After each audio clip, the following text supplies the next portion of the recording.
Hello students, welcome to Edupiter. In last lecture हमने discuss किया था image formation by the lens and lens formula that was 1/v minus 1/u is equal to 1/f and magnification का formula भी हमने discuss कर लिया था।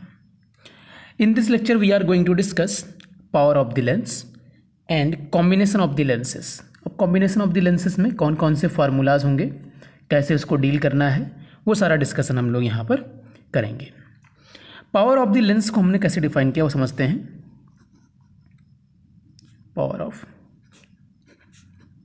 Lens, देखो कोई भी लेंस या मिरर क्या करता है भाई साहब, लाइट को बेंड कर देता है।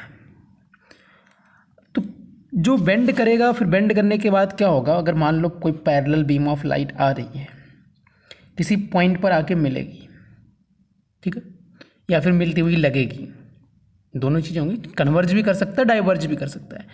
तो कितना कन्वर्ज किया या कितना डाइवर्ज किया, वो जो एबिलिटी होगी लेंस की या मिरर की, that is called power of the lens या फिर मिरर। मिरर के लिए भी हम पावर डिफाइन करते हैं, ऐसा नहीं है, लेंस के लिए भी डिफाइन करते हैं। तो कितना कन्वर्ज कर रहा है लाइट को या फिर डाइवर्ज कर रहा है, दैट इज द पावर। उसको हमने पावर किया। क्वालिटेटिव वे में अगर हम कहें, the ability of the lens to converge और डाइवर्ज या फिर बेंड द लाइट रेज, ठीक है, ये क्वालिटेटिव व्यू हो गया। अब इसको हमने मैथमेटिकली सोचा है डिफाइन किया जाए, तो मैथमेटिकली क्या बोलेंगे हम लोग इसको। तो हमने कहा यार मान लो एक खूबसूरत सा लेंस है आपके पास। Here I am taken a convex lens that is converging in nature, that is converging in nature, right. ऐसा लाइट रे आ रही और आके यहाँ पर हिट कर गई, मतलब यहाँ से क्रॉस कर रही है। ये पॉइंट क्या कहलाता है भाई साहब, फोकस कहलाता है, because this light is parallel to the principal axis. ये डिस्टेंस क्या कहलाएगी, फोकल लेंथ कहलाएगी। जस्ट टेक अनदर सीन जिसकी फोकल लेंथ थोड़ा ज़्यादा है। ये फोकल लेंथ इतनी है, लाइट यहाँ से आएगी, इस पॉइंट से पास होगी। अब एक एग्जाम्पल और ले रहा हूँ जिसमें फोकस यहाँ कहीं है। फोकल लेंथ बेसिकली क्या, पिछले वाले केस से ज़्यादा है। लाइट ऐसी आई और आके ऐसे चली गई। अब मुझे बताओ किसमें लाइट की बेंडिंग ज़्यादा हुई है, पहले वाले लेंस में या दूसरे वाले लेंस में। एब्सोल्युटली पहले वाले लेंस में लेंस बेंडिंग क्या हुई है, ज़्यादा हुई है। भाई देखो लाइट किधर जा रही थी, इधर जा रही थी और दिस मच डिग्री बेंड हो गई है, और इसमें लाइट इधर जा रही थी और दिस मच डिग्री बेंड हो गई है।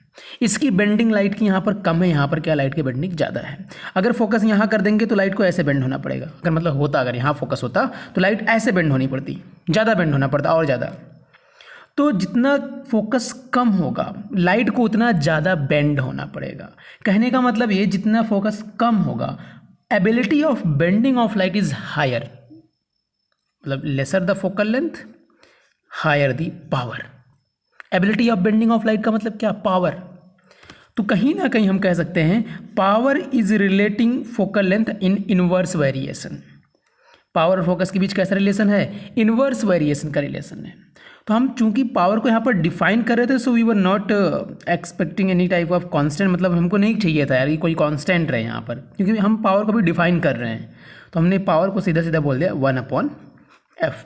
प्रोपोर्शनलिटी हटाएंगे तो कांस्टेंट लगाएंगे, and here then nothing is constant, that is 1, मतलब कोई कांस्टेंट नहीं है। तो पावर इज इक्वल टू क्या आ गया, 1/f आ गया। इस तरीके से हमने क्या किया, पावर को डिफाइन कर लिया। यानी जितनी ज़्यादा देख लो फोकल लेंथ रहेगी उतनी कम पावर रहेगी। इसका उल्टा भी, फोकल लेंथ अगर कम है तो पावर ज़्यादा होगी। फोकल लेंथ की यूनिट अगर हम बात करें, एक SI यूनिट की बात करें अगर हम लोग, तो मीटर होती है। फोकल लेंथ की यूनिट क्या होती है, मीटर।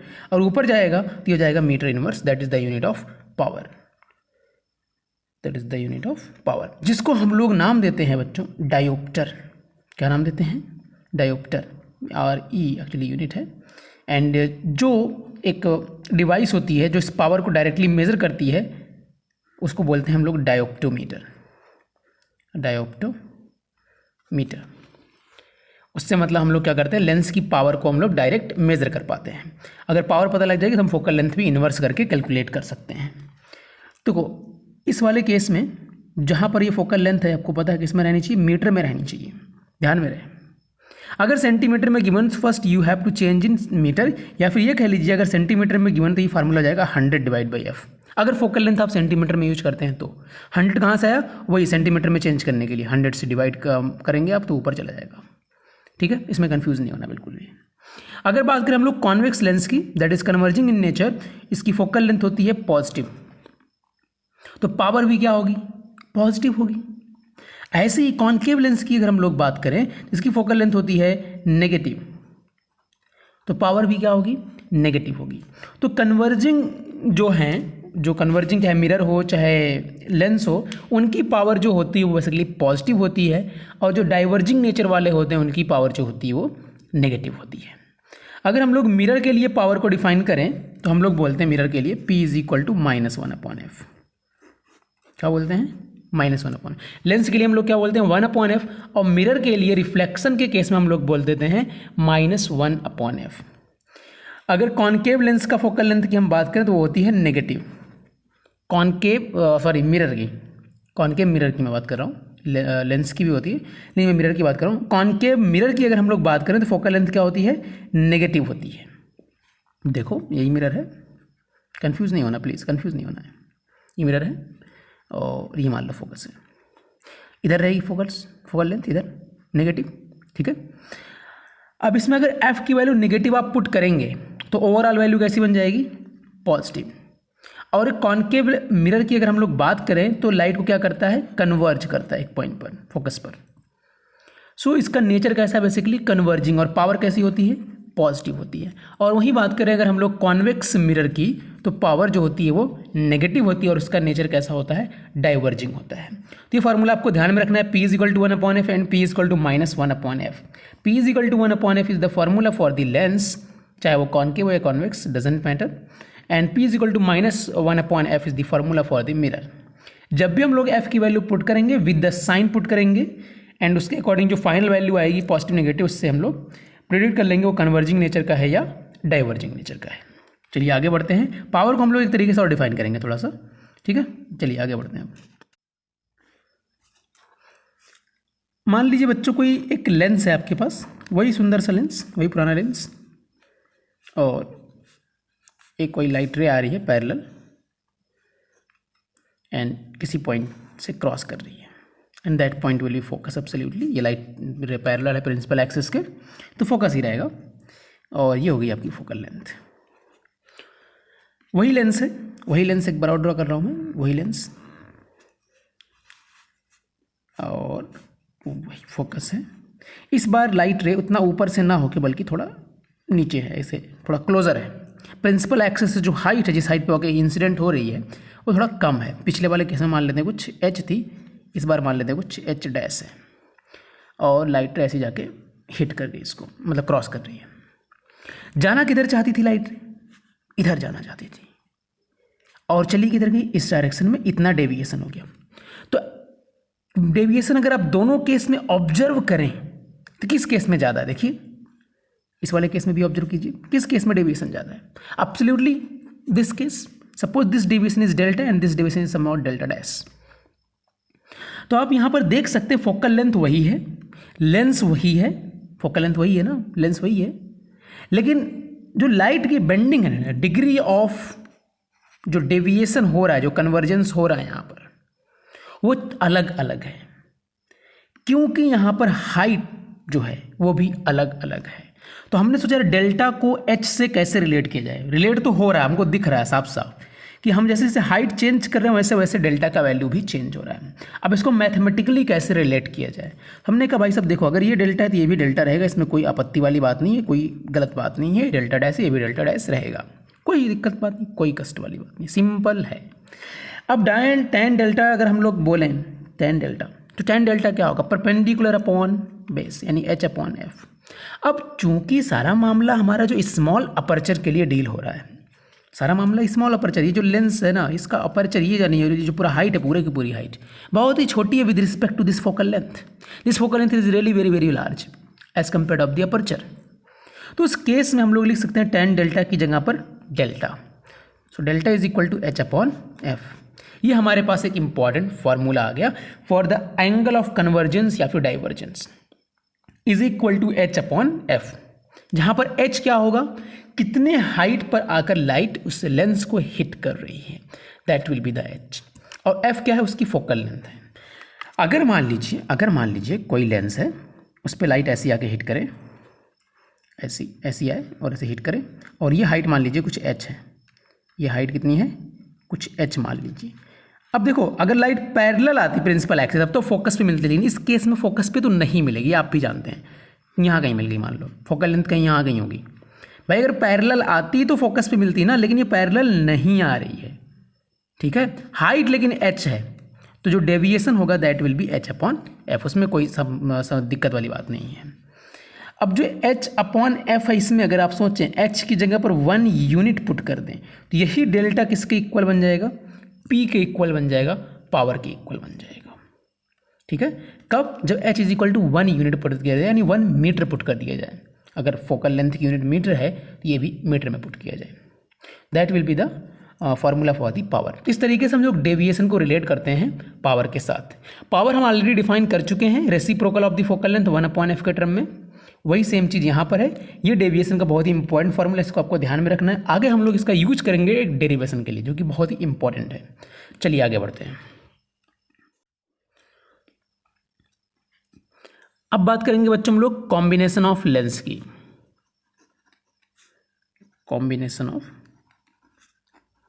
Lenses, okay. देखो, कॉम्बिनेशन हम लोग इसलिए करते हैं, देखो अगर एक लेंस रहेगा तो उसका जो मैग्निफिकेशन है फिक्स है, हम लोग लेकिन चाहते हैं मैग्निफिकेशन चेंज हो, तो उसके लिए हमें पहला तो लेंस चाहिए उस साइज का। अगर उस साइज का नहीं लेंस है, उस फोकल लेंथ का नहीं लेंस, तो हम एक दूसरा लेंस लगा के भी मैग्निफिकेशन चेंज कर सकते हैं।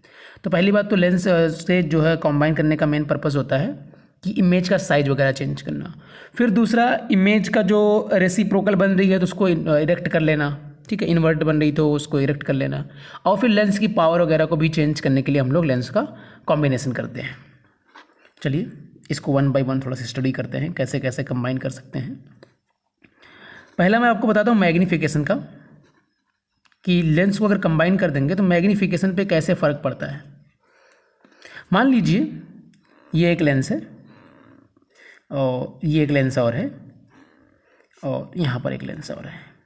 देखो मैं सारे कॉन्वेक्स ले रहा हूँ, ऐसा लेकिन नहीं है कि फार्मूला सिर्फ कॉन्वेक्स के लिए ही वैलिड होगा। Formula will be valid for both convex और कॉनकेव। और ये रही हमारी प्रिंसिपल एक्सिस। ये कुछ डिस्टेंस पे अपना सेपरेटेड वगैरह हैं जो भी हैं। और यहाँ पर मान लीजिए कोई ऑब्जेक्ट रखा है, ये हमारा लेंस L1 है, and this is the lens L2 and this is the lens L3। Let the height of the object is HO and the image formed by the first lens is somewhat this. ऐसा मैं रे diagram वगैरह नहीं बना रहा हूँ, मान लो इसकी इमेज यहाँ बन गई। अब ये मान लेते हैं हाइट कुछ है H1, पहले लेंस ने बनाई। फिर H1 जो होगा वो ऑब्जेक्ट का काम करेगा दूसरे लेंस के लिए। अब उसकी इमेज यहाँ बन गई कहीं इन्वर्टेड, फिर इन्वर्टेड से फिर अगेन सीधी हो गई वापस से। अब ये हमारे दूसरे लेंस ने H2 नाम दे देते हैं। फिर तीसरे लेंस ने फाइनल इमेज बना दी, मान लेते हैं इसका नाम है हाइट इसकी HI मान लेते हैं, फाइनल, ठीक है ना। तो इस पूरे कॉम्बिनेशन ने जो इफेक्ट डाला है ओवरऑल, जो मैग्निफिकेशन मिला हमको, ओवरऑल मैग्निफिकेशन मिला, वो मिला है height of the image divide by the height of the object, यही मिला है। वैसा फाइनल इमेज की हाइट क्या है डिवाइड बाय जो ऑब्जेक्ट की हाइट थी वो क्या है, ये मैग्निफिकेशन हमको मिल रहा है इन तीनों का मिला के। अगर हम बात करें इंडिविजुअल की, तो M1 का मतलब हो जाएगा भाई ये लेंस की, पहले लेंस की बात कर रहे हैं, ध्यान से देखो, कोई दिक्कत बात वाली बात नहीं है। ये height divide by this much, H1 divide by HO। दूसरे लेंस की अगर हम लोग बात करें तो दूसरा लेंस किसको चेंज कर रहा है, H1 को चेंज कर रहा है। किस में चेंज कर रहा है, H2 में चेंज कर रहा है, सो H2 अपॉन H1।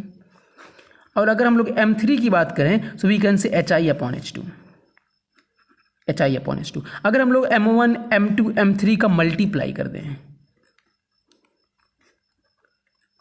क्या मिलेगा अपने को, M1 M2 M3 का मल्टीप्लाई कर दें क्या मिलेगा, देखो H1 अपॉन HO, फुलो में 1 लिख दिया, into H2 upon H1 into HI upon H2। भाई सब कुछ कट पिट गया, क्या बचा, सिर्फ HI अपॉन HO बचा, that is the M here.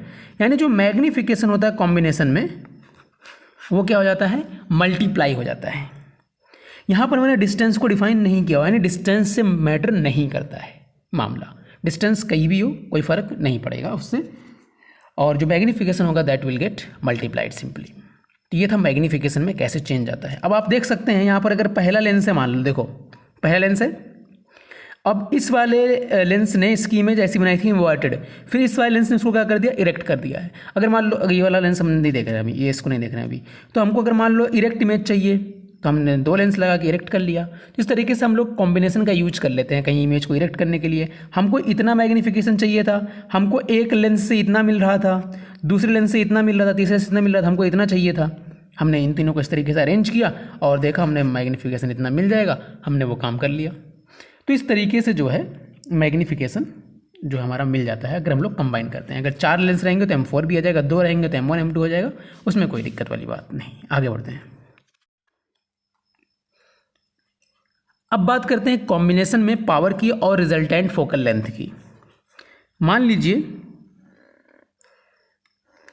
ये एक लेंस है और उसके जस्ट बिल्कुल कांटेक्ट में एक दूसरा लेंस रख देते हैं हम लोग, उसके जस्ट कांटेक्ट में एक और लेंस लाके हमने रख दिया ऐसा। This is the lens L1 and this is the lens L2। इसकी फोकल लेंथ मान लेते हैं कुछ f1 है, इसकी फोकल लेंथ मान लेते हैं f2 है। यहाँ पर मान लीजिए कोई ऑब्जेक्ट रखा हुआ है, हमें क्या करना है, इन दोनों का कंबाइंड इफेक्ट देखना है कि इन दोनों का कंबाइंड पावर क्या होगा। एक अकेले का पावर कितना है भाई साहब, P1 है, दूसरे का पावर कितना है, P2 है। तो रिजल्टेंट पावर क्या होगी हमको ये देखना है। तो यहाँ पर कोई ऑब्जेक्ट रखा हुआ है, इससे एक रे ऐसे निकालेंगे अपन और सीधी निकल जाएगी। एक रे और निकालिए। पहला लेंस उस रे को बेंड करेगा अपने अकॉर्डिंग, और जब बेंड करेगा तो कहीं इमेज बनाना चाहेगा। तो मान लीजिए पहला लेंस चाह रहा है यहाँ पर इमेज बन जाए, यहाँ पर बन जाए इमेज, पहला लेंस ये चाह रहा है। ये ऐसी लाइट रे आ रही है पहले लेंस से हिट रिफ्रैक्शन के बाद, लेकिन जैसे ये वाली लाइट रे दूसरे लेंस को हिट करेगी, दूसरे लेंस से रिफ्रैक्ट होगी तो तुरंत लाइट अगेन बेंड होगी। जब अगेन बेंड होगी तो वहाँ पर इमेज ना बन के यहाँ कहीं बन जाएगी, बेंड होगी लाइट, फाइनल इमेज हमको यहाँ पर मिल गई। अब जो फाइनल इमेज हमको मिल रही है उस अगर हमको उसकी पोजीशन पता हो, ऑब्जेक्ट की पोजीशन पता हो, यानी V और U पता हो हमको फाइनल वाला, तो हम ये कह सकते हैं फाइनल फोकल लेंथ क्या होगी। By using the formula 1/f is equal to 1/v minus 1/u। The thickness of the lens is really very very less as compare to the these distances, right. So thickness का यहाँ पर कोई involvement नहीं है, आपको ये tension नहीं लेनी है कि यार इमेज की डिस्टेंस कहाँ से मेजर करनी है। इमेज की डिस्टेंस सेंटर पोर्शन से मेजर होगी, उसमें इसका थिकनेस का कोई रोल नहीं है, बिकॉज थिकनेस बहुत कम ली जाती है इन डिस्टेंसेस के रिस्पेक्ट में। चलिए अब शुरू करते हैं इसमें थोड़ा सा। देखो पहला लेंस जो है उसने इमेज कहाँ बनाई थी बच्चों, I1 पर बनाई थी। कहाँ पर बनाई थी, I1 पर। बिल्कुल सिंपल, बिल्कुल सिंपल। तो सिंपल सा हमारे पास फार्मूला है 1/v minus 1/u is equal to 1/f। यही फार्मूला है ना। देखो अब इमेज बन रही है I1 पर, मान लीजिए डिस्टेंस है V1, मान लीजिए कोई दिक्कत नहीं, और ये डिस्टेंस मान लीजिए U, और इसकी फोकल लेंथ है f1। तो हम यहाँ पर पुट कर देंगे 1/v1 minus 1/u is equal to 1/f1। This is the equation number 1। कोई आपत्ति नहीं, एकदम सिंपल।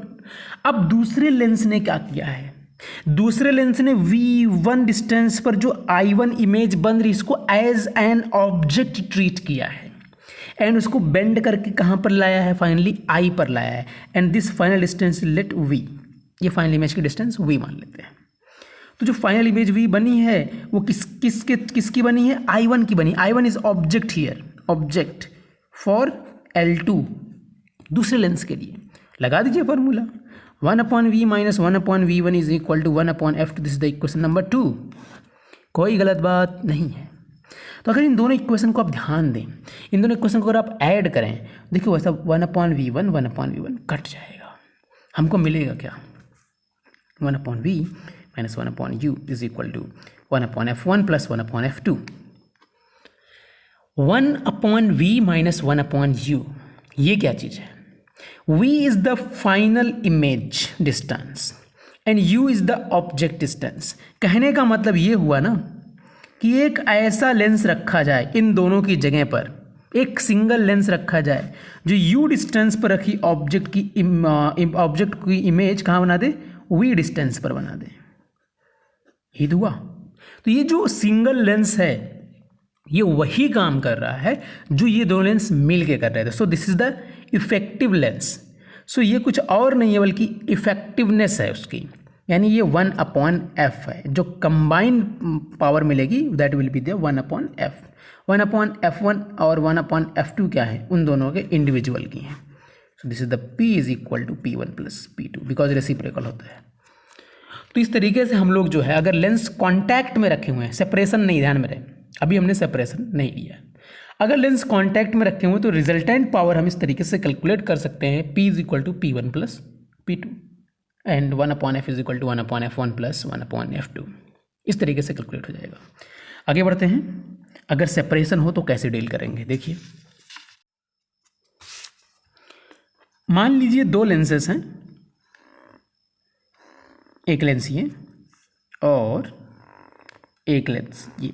अभी जो पिछला फार्मूला ड्राइव किया ना, p is equal to 1/f1 plus 1/f2 या फिर p is equal to P1 plus P2 जो भी था, that was really very important derivation. तो उसको आपको ध्यान में रखना बहुत अच्छे से, और फार्मूला भी बहुत इंपॉर्टेंट है, उसके ऊपर क्वेश्चन बहुत बनते हैं। मान लीजिए दो लेंस है, एक का नाम भाई साहब L1 और दूसरे का नाम है L2 और दोनों कुछ डिस्टेंस d पर सेपरेटेड है। हमें क्या देखना है कि इसका इफेक्टिव पावर क्या होगा, यानी इफेक्टिव बेंडिंग कैसे होगी, कितनी होगी, वो सब हमें देखना है। भाई सब देखो, ये लाइट रे आ रही है, आ रही आके हिट कर गई। जाना किधर चाह रही थी, इधर इधर इधर इधर इधर जाना चाह रही थी, लेकिन नहीं, इस पहले वाले लेंस ने उसको बेंड कर दिया है। मान लीजिए इतना बेंड कर दिया है, दिस मच। और जब दिस मच बेंड किया है, दिस मच जाके जो है L2 को हिट कर देगी और वहाँ से रिफ्रैक्शन होगा उसका वापस से। भाई सब देखो, अगर ये L2 नहीं होता, मैं सही बता रहा हूँ, ये लाइट यहाँ जाके मिलती, देखो एकदम सही बोल रहा हूँ, एकदम सही बोल रहा हूँ, सही बोला भाई। अगर L2 नहीं होता, यहाँ लाइट जाके मिलती, तो ये क्या चीज़ है, पहले लेंस की फोकस है, यही ना। पहले लेंस की क्या होगी, देखो ध्यान से देखो, ध्यान से देखो, ये लेंस है, ये लाइट रे पैरेलल है, यहाँ आके मिलती, ये फोकस हुआ पहले लेंस का, यानी ये वाली डिस्टेंस क्या हुई बच्चों, F1 हुई। ये डिस्टेंस क्या हुई, F1 हुई, कोई गलत बात नहीं। लेकिन इस दूसरे लेंस के आ जाने में लाइट एक बार और बेंड होगी और लाइट इधर कहीं आके मिल गई, मान लो। अब ये जो पॉइंट है जहाँ पर लाके लाइट मिल रही in final, this is the effective bending, दोनों लेंस का मिला के है। तो इसको मैं पॉइंट नाम दे दे रहा हूँ F, ना कि F2, मैं F दे रहा हूँ इसको नाम। फाइनल जो बेंडिंग हो रही है उसको बारे में बात हो रही है।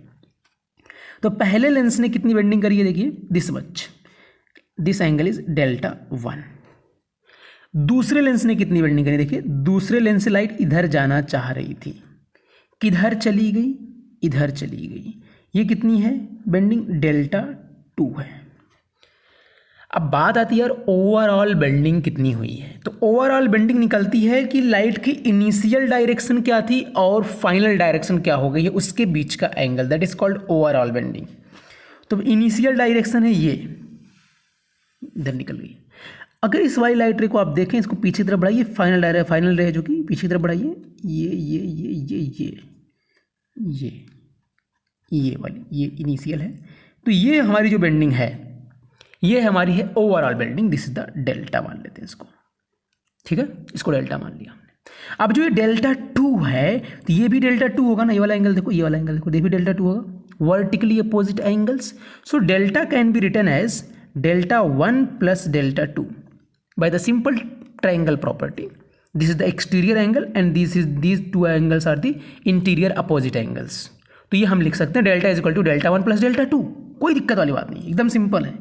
ये मान लो हाइट भैया h है और ये वाली जो हाइट है वो h तो नहीं होगी, कुछ और होगी, मान लीजिए h डैश मान लीजिए, यहाँ पर लिख दे रहा हूँ, ठीक है, h डैश मान लीजिए, कुछ और होगी, h डैश मान लो।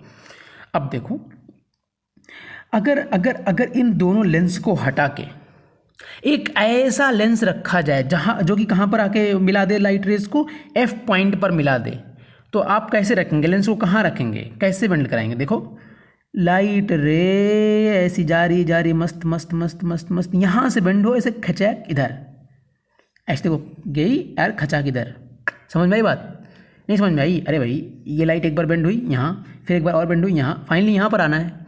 तो ऐसे लाइट जाती सीधी जाती सीधी जाती सीधी जाती, यहाँ रखना है अपने को लेंस। यहाँ पर क्या रखना है अपने को? लेंस। कौन सा लेंस? जो इन दोनों का इफेक्टिव पावर निकाल के बताएगा। और ये पैरेलल लाइट को कहाँ पर मिला दिया इसने? एफ पॉइंट पर मिला दिया। तो भैया ये डिस्टेंस किसके इक्वल हुई? रिजल्टेंट फोकस के इक्वल हुई, रिजल्टेंट फोकल लेंथ के इक्वल हुई। यही ना कि लाइट ऐसी पैरेलल जा रही थी मस्त मटकती जा रही और खचाया बैंड। आ गई बात समझ में? हाँ, तो ये होगी हमारी जो है रिजल्टेंट फोकल लेंथ, जो कि हमें निकालना है F1, F2 और D के टर्म में। F2 इस लेंस की फोकल लेंथ होगी दूसरे वाले लेंस की, जो कि यहाँ पर नहीं रिप्रेजेंट करी गई, क्योंकि हो ही नहीं पाएगा रिप्रेजेंट। अगर लाइट रे पैरेलल आती फिर बेंड होती तब तो हम कह पाते वो फोकस, जो कि नहीं यहाँ पर हो रहा है, उसमें कोई सोच नहीं, दिक्कत वाली बात नहीं है। अच्छा जी, अगर देखो एक चीज़, जो रिजल्टेंट लेंस है, मान लो उसका नाम अगर L हम नाम दे दें, जो कि मैंने यहाँ पर सिर्फ एक लाइन से रिप्रेजेंट किया हुआ है, तो ये उसके लिए लाइट कितने हाइट पर? देखो ये हाइट अगर h है तो दूसरे वाले लेंस के लिए भी लाइट h हाइट पर ही है, same height. So delta will be is equal to h upon f। इसमें कोई दिक्कत वाली बात नहीं है। एंड डेल्टा 1 यानी जो पहला लेंस था उसके लिए भी हाइट वही है, सो h अपॉन f1। लेकिन जो डेल्टा 2 है उसके लिए हाइट h डैश है डिवाइड बाई, और फोकल लेंथ उसकी कितनी है? f2 है। ये फार्मूला मैं पहले भी बता चुका हूँ, h अपॉन f वाला, वही यूज कर रहा हूँ यहाँ पर, जो कि आपको बोला था ध्यान में रखना है। अब सुनो बच्चों ध्यान से, h डैश f1 और f2 आ चुका है, लेकिन यहाँ पर हमको h से कोई लेना देना नहीं है हमारा। हमको यहाँ पर h डैश और डैश नहीं चाहिए, बिकॉज ये चीज़ें गिवन नहीं होती। जब भी कोई प्रॉब्लम सॉल्व करेंगे ये नहीं दिया रहेगा इतने ऊपर लाइट जा रही है, सिर्फ हमको ये दे देगा भाई साहब ये एक लेंस ये है, एक लेंस ये, इतने डिस्टेंस पे सेपरेट में बताओ इफेक्टिव पावर क्या होगी, इफेक्टिव फोकल लेंथ क्या होगी। तो वहाँ पर हम कैसे डील करेंगे यार? हमको h डैश हटाना ही पड़ेगा। हमें क्या करना है? h को हटाना, जो h डैश दिख रहा है आपको, इसको रिमूव करना है। अब इसको हटाने के लिए देखिए हम लोग क्या करेंगे, सिमिलर ट्रायंगल देखते हैं। देखो ध्यान से देखो, जो ट्रायंगल आपको दिख रहा है ये वाला बड़ा वाला ट्रायंगल, ये यहाँ से लेकर पूरा यहाँ तक, ये पूरा बड़ा वाला ये दिखाई दे रहा है आपको। चलिए एक और देखिए ध्यान से, ये वाला triangle, look at this one. इसका नाम रख देते हैं कुछ AB और F1 ये हो गया, और इसका नाम रख देते हैं कुछ MN, और ये पॉइंट इधर है, और ये सारा मामला हो गया। ठीक, तो हम दो ट्रायंगल्स की जो बात करने वाले हैं, ट्रायंगल ABF1 बड़ा वाला एंड ट्रायंगल MNF1। ABF1 और NMF1 आर सिमिलर, दोनों क्या हैं? सिमिलर हैं। और जब सिमिलर होते हैं तब क्या प्रॉपर्टी होती है भाई साहब? साइड्स का रेशियो जो है इक्वल होता है। अब साइड्स का रेशियो इक्वल होता है मतलब क्या हुआ भाई साहब? AB upon this much, and this much is F1 and nothing, F1 है, ठीक है। So AB upon F1 is equal to, क्या लिख सकते हैं दूसरे ट्रायंगल में? देखिए दूसरे ट्रायंगल में लिखा जाएगा NM अपॉन दिस मच, ये दिस मच कितना होगा भाई? टोटल तो आपने बोला F1 है, उसमें से ये डिस्टेंस निकाल दीजिए तो दिस मच बच जाएगा, और दिस मच जो हो जाएगा F1 माइनस D हो जाएगा। सो ये है NM, sorry not AB, NM divided by this much, and this much is F1 minus D। अब AB का मतलब तो H है ना, और NM का मतलब H डैश है ना, तो H डैश किसके इक्वल हो जाएगा? F1 minus D divide by F1 into H। कोई गलत बात थोड़ी लिखती मैंने, सही है, सिंपल है, तो रख दीजिए भाई साहब, कोई दिक्कत वाली बात नहीं। हमको क्या करना है? सफाया करना है किसका? H डैश का, H का मतलब सबका ही करना है। अब H डैश को अगर हम रखते हैं तो H के टर्म में आ जाएगा, फिर H उड़ा देंगे, कोई दिक्कत नहीं है। तो H डैश आ चुका हमारा F1 minus D divided by F1, और यहाँ पर F2 पहले से है तो F2 भी लिख दीजिए, और साथ के साथ H भी आ रहा है तो उसको भी ले आइए, उसको छोड़िए मत। अब यहाँ पर भी H, यहाँ पर भी H, यहाँ पर भी H, उसका काम खत्म। अब हमको जो चाहिए था हमको मिल गया है, फार्मूला तैयार। ठीक, तो हमको मिल गया formula 1/f is equal to 1/f1 plus F1 minus D upon F1 F2। थोड़ा सा ऑड लग रहा है नहीं फार्मूला, हम इसको और सिंप्लीफाई थोड़ा सा कर सकते हैं, तो कर लेते हैं भाई साहब। अब देखिए सिंप्लीफाई और क्या कर सकते हैं हम लोग, क्या करते हैं F1 माइनस डी को सेपरेट कर लेते हैं यार, F1 अलग कर लेते हैं और डी अलग कर लेते हैं, थोड़ा और अच्छा लगेगा फार्मूला। हो चुका है, डेरिवेशन हो चुका है भाई, हमको रिलेशन चाहिए था, रिलेशन निकल चुका है। ये लिखिए या ये लिखिए कोई दिक्कत नहीं, और यहाँ से इसको काट दीजिए तो हमको मिल गया एकदम बिल्कुल सुंदर सा फार्मूला 1/f का 1/f1 plus 1/f2 minus d/f1/f2। यह आ गया रिजल्टेंट फोकल लेंथ का फार्मूला अगर दो लेंस d डिस्टेंस पर सेपरेटेड है। मैंने यहाँ पर कॉन्वेक्स लेंस को लेकर डेरिवेशन किया है, चाहे वो कॉन्वेक्स हो दोनों, चाहे वो दोनों कॉनकेव हो, चाहे एक कॉन्वेक्स हो एक कॉनकेव हो, कोई दिक्कत वाली बात नहीं है। आपको सिंबल के साथ जो फोकल लेंथ का सिंबल होता है निगेटिव पॉजिटिव, उसके साथ वैल्यू पुट करके जो है फार्मूले में रखनी, फार्मूला यही रहेगा, फार्मूले में कोई चेंज नहीं होगा। इसको अगर पावर के टर्म में हम लोग लिखें तो हम लोग लिख सकते हैं P = P1 plus P2 minus D P1 P2। Reciprocal रहेगा ना, तो 1/f1 की जगह पर P1 एंड 1/f2 की जगह पर P2, जैसा D लिखा हुआ था वैसा D लिखा हुआ है। तो ये हो गया बेटा कॉम्बिनेशन ऑफ लेंसेस के लिए जो पावर होगा कैसे कैलकुलेट करेंगे। अब कुछ स्पेशल केसेस और हैं जो कि मैं दिखाना चाहता हूँ आपको, जरा देख लीजिए उसको भी। मान लीजिए बच्चों कोई लेंस है, वो ऐसे रखा हुआ है, ऐसे, इस साइड मीडियम अलग है, इस साइड जो है मीडियम अलग है। Let the refractive index of the lens material is somewhat n, L मान लेते हैं, L फॉर लेंस, एंड इधर कोई मीडियम है, इसका रिफ्रैक्टिव इंडेक्स nm है, and the refractive index of this surrounding, इसको n2 मान लो, इसको n1 मान लो, ठीक है, ऐसा कुछ भी मान लो, इसको n ही मान लो, अच्छा लगेगा, फालतू में nl और वो सब अच्छा नहीं लगेगा। तो refractive index of the lens material is n and refractive index of the first face surrounding is n1 and the refractive index of the second face surrounding is n2। Okay, तो हमसे अगर पूछा जाए what will be the resultant focal length of this lens, या फिर इस focal lens की power क्या होगी, तो कैसे कैलकुलेट करेंगे। देखिए बहुत सिंपल है, ये प्रॉब्लम जो हमारे सामने है, ये जो केस हमारे सामने बेसिकली ये डबल लेंस का केस है। हम इस लेंस को ऐसे ट्रीट करेंगे कि भाई साहब एक लेंस इस साइड में है प्लेनो कॉन्वेक्स, और एक प्लेनो कॉन्वेक्स इस साइड में है। इसका सराउंडिंग n1 रिफ्रैक्टिव इंडेक्स का, इसका सराउंडिंग n2 रिफ्रैक्टिव इंडेक्स, तो इसकी फोकल लेंथ अलग होगी, इसकी फोकल लेंथ अलग होगी।